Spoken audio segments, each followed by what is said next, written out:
The DayZ mod for Arma 2 is definitely in the running for my favorite gaming experience of all time. It was the main game I played for several years, and I owe most of my favorite gaming memories to it. The mod was incredibly popular, reaching over 1 million players only a few months after it began, and it was a lot of players' first experience with a hardcore survival game. Unforgiving mechanics and an intense combat system made DayZ borderline addicting, with periods of relatively quiet time spent gearing up, punctuated by intense firefights carrying the risk of losing everything you'd gained. DayZ was an absolute phenomenon.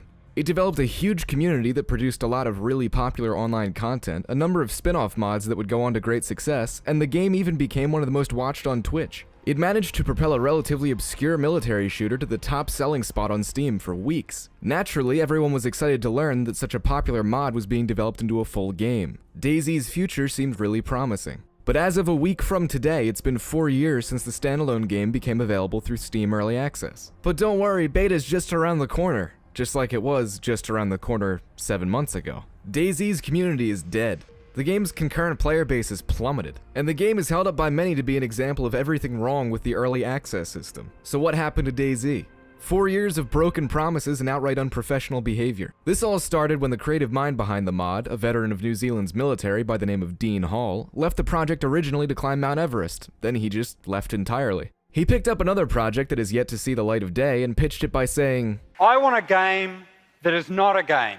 Which is pretty ironic because he could have just stuck with DayZ then. All joking aside, this was pretty much the beginning of the end. DayZ lost its most recognizable public ambassador, and the development team now seemed much less charismatic and accessible than it did before. There were a lot of soons and no ETA yet and please be patient messages to players. As far as I can remember, all most people really wanted back then was a more stable version of the mod without the game-breaking glitches, and maybe a combat system that didn't make you feel like you had cinder blocks strapped to your arms. But the devs promised so much more, which wasn't very encouraging to hear when the standalone version of DayZ somehow ran much worse than the mod, which was already infamous for its poor performance. In the 4 years since then, what's actually been added to the game? Some clothing here, a new weapon there. They made the map bigger, which is something that absolutely nobody asked for, since server population was already limited to about 40 to 60 players spread out over 225 square kilometers. Oh, and now you can lock doors, which is something already done in community mods. Nothing that really made the game feel fresh. In fact, plenty of community-made iterations on the DayZ mod had already implemented plenty of features that the developers of standalone said were still a long way away. They did fix performance though, 2.5 years after the game came to early access, because apparently the engine that they chose was not suited to an open-world survival game. Shocking, I know. Standalone was a complete mess. But hey, at least it looks good, right?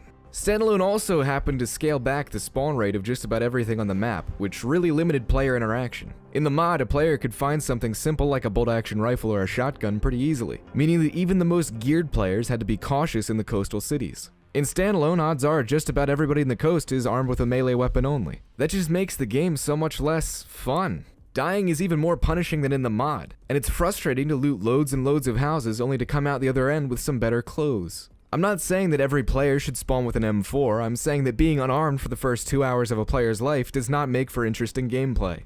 DayZ struggled to maintain a consistent player base even when it was the top dog of the survival genre. So rolling DayZ into beta now is way too little, way too late. Games like PUBG learned exactly what made DayZ so fun and exciting and translated that into a game that is essentially DayZ with the boring parts cut out. Meanwhile, DayZ Standalone has doubled down on those boring parts. When Standalone was announced, I don't know anyone who thought, wow, I really hope they implement farming. I'm sure that some people like that.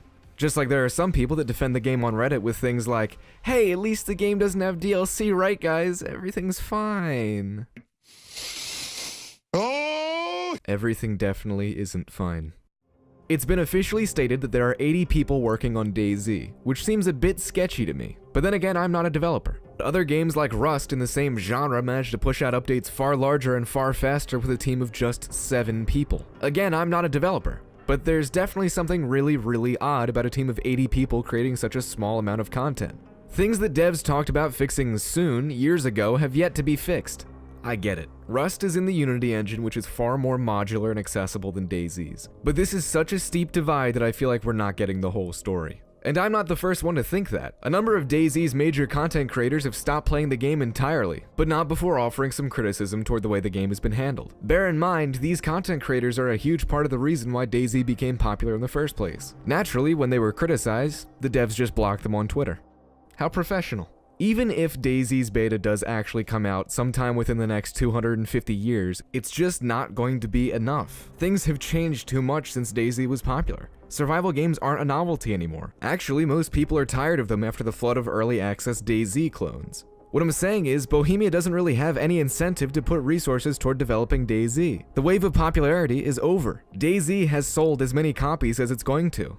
Because it's early access, they've already collected those 3 million copies worth of cash. For them, developing DayZ is just a waste of time and money, which explains why they seem so hell-bent on bringing the game to console. The console market is the only place where they can make any more money off the game, despite the fact that its control scheme is not at all suited to a controller. Continued development on the PC version of DayZ is not going to bring in any new players. The game has already peaked.